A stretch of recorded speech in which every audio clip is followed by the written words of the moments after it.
এরাই হচ্ছে আমার আগামী দিনের বাংলাদেশ, এরাই হচ্ছে আমাদের আগামী দিনের বাংলাদেশ। এসিসি পরীক্ষার্থী, এরাই হচ্ছে আগামী দিনের বাংলাদেশ। একজন বৃদ্ধ বাবাকে কিভাবে মারছে, একজন বৃদ্ধ বাবাকে কিভাবে লাইটাচ্ছে। সে হতে পারে চোর, সে হতে পারে ডাকাত, সে হতে পারে বদমাশ, সে হতে পারে পকেটমার, হোয়াট এভার দ্যাট। বাবারে, তোমার পরনে কিন্তু স্কুলের ওই ইউনিফর্মটা কিংবা কলেজের ওই ড্রেসটা, তাহলে ওই ড্রেসটার কেন অপমান করতেছো? তুমি চোর, তুমি চাঁদাবাজ, তুমি ড্যান্ডিখোর, তুমি বাবাখোর, সেটা তোমার ব্যক্তিগত ব্যাপার। বাট তুমি যে একটা ইউনিফর্ম পরে আসো, সেটার মানিজ্যটা কেন তুমি 12টা বাজাচ্ছ? তোমার মতো কিছু ছাত্রদের কারণে, তোমাদের মতো কিছু স্টুডেন্টদের কারণে কিন্তু গোটা ছাত্র সমাজ আজ প্রশ্নবিদ্ধ হতে যাচ্ছে। কারণ এই তোমাদের যৌক্তিক আন্দোলনটা অযৌক্তিতে কিন্তু পরিণত অলরেডি হয়ে গেছে। হ্যালো এভরিওয়ান, আসসালামু আলাইকুম। শিমুল আছি আপনাদের সঙ্গে। কিছুক্ষণ আগে একটা ভিডিও দেখলাম, সত্যি আমি এটা নিতে পারলাম না, সেই জন্য ভিডিওটা বানাচ্ছি। ভাই, আপনি যেই হন, আপনি আওয়ামী লীগ, বিএনপি, জামাত, জাতীয় পার্টি, হোয়াট এভার দ্যাট, আপনি আপনার কথা, আপনার স্বাধীন দেশ, এটা গণতান্ত্রিক দেশ, আপনার রাজনীতি করার অধিকার আছে, সে রাইটস আপনার আছে। বাট আপনি তো ভাই একটা বৃদ্ধ লোককে মারতে পারেন না ভাই। আপনি তো একটা বৃদ্ধ লোক এসে যেই হোক না, আপনি রাস্তাঘাটে প্রকাশে তাকে মারতে পারেন না। আপনি প্রকাশে মারতেছেন, তাকে কী শিক্ষা দিচ্ছেন? আর যে স্টুডেন্ট, যে ছাত্রটা মারতেছে, এর পরিবার কী শিক্ষা দিচ্ছে? এর বাসা থেকে কী শিক্ষা পাইছে? এর পরিবার থেকে কী শিক্ষা পাইছে? পরিবার থেকে কি কোনো লাথা মারতে শিখাইছে?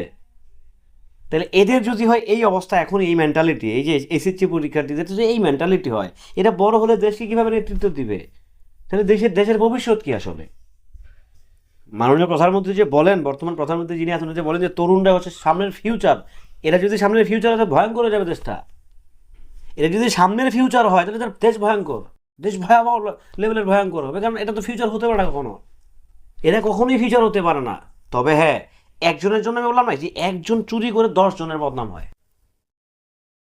সো যারা ছাত্র সমাজের যারা আছেন, বিশেষজ্ঞ ব্যক্তিবর্গ যারা আছেন, আপনাদেরকে দৃষ্টি আকর্ষণ করছি, এদেরকে থামান, এদেরকে বুঝায় পড়ার টেবিলে নিয়ে যান। কারণ এটা আসলে কোনো যৌক্তিক আন্দোলন না।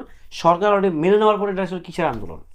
সরকার তো সব মেনে নিছে, পরীক্ষা পিছানো হয়েছে, সব ঠিক আছে, তাহলে এখন কিসের আন্দোলন হচ্ছে? এটা আসলে হচ্ছেটা কি আসলে? তৃতীয় পক্ষ, এগুলো হবে না এই দেশে। এগুলো সব বন্ধ হয়ে গেছে, এগুলো আর হবেই না দেশে। এগুলা বহুত হয়েছে। প্রিভিয়াস গভর্নমেন্ট কী করছে না করছে, এই গভর্নমেন্ট কী করবে সেটা পরেটা পরে। বাট তৃতীয় পক্ষ আর বাংলাদেশ অন্তত জায়গা নাই। হিসাব পরিষ্কার, কথা পরিষ্কার, লাউড অ্যান্ড ক্লিয়ার। আমাকে সরকারের দালাল বলে অনেকে, আমি সরকারের দালালি করি।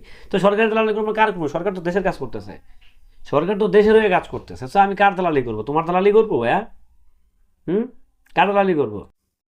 সরকার যতটুকু করতেছে, যেভাবে করতেছে, ডেফিনেটলি ভালো করতেছে। বাট আমি ওই ছেলেটা যে ওই মুরব্বীটাকে মারলো, গায়ে হাত দিল, এটার আমি তীব্র নিন্দা জানাই। এগুলো কোনো ভদ্র সমাজের পরিবার এগুলো কাজ করতে পারে না, এগুলো ভদ্র সমাজের হতেই পারে না, হতেই পারে না। আজকে এই ভিডিওটা ভাইরাল হয়ে গেছে, এই যে তোমার নাম তো তুমি যেই হও, তোমার কী হইব? তুমি না হয়, তোমার না হয় ক্যারিয়ার ধ্বংস হলো, বাট তোমার একজন স্টুডেন্টের কারণে কয়েক হাজার স্টুডেন্টের বদনাম হচ্ছে। এই ভিডিওটা মিলিয়ন মিলিয়ন ভিউজ আসতেছে। তার মানে তুমি যে কামটা করছো, এই কামটা কেন করলা তুমি বাবা? কোন দুঃখে করলা তুমি কাজটা?